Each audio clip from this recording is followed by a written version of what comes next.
Gaurkoan, Burlatako gizarte zerbitzuen parean elkartu gara bi aldarri nagusirekin.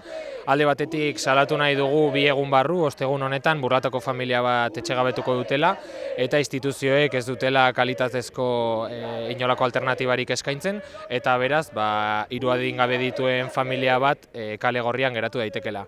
Era berean eta jada egunotan Burlatan zehar egin dugun bezala, deialdia luzatu nahi dugu etxegabetzea gelditzeko ostegunean bertan. Izan ere ikusten dugu nola instituzioek ezin dituzten langile klasearen bizi baldintzak bermatu eta horrenbestez ezinbestekoa da antola gaitezen horrelako egoeren aurka.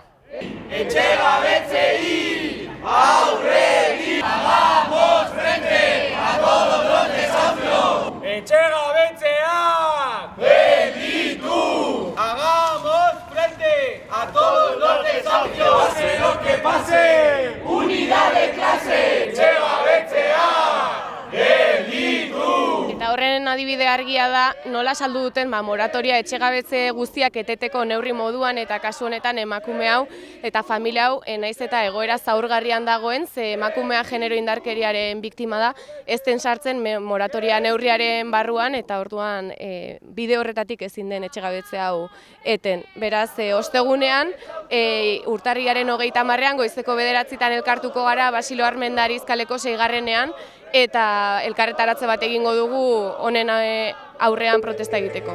Etxegabetzea gelditu!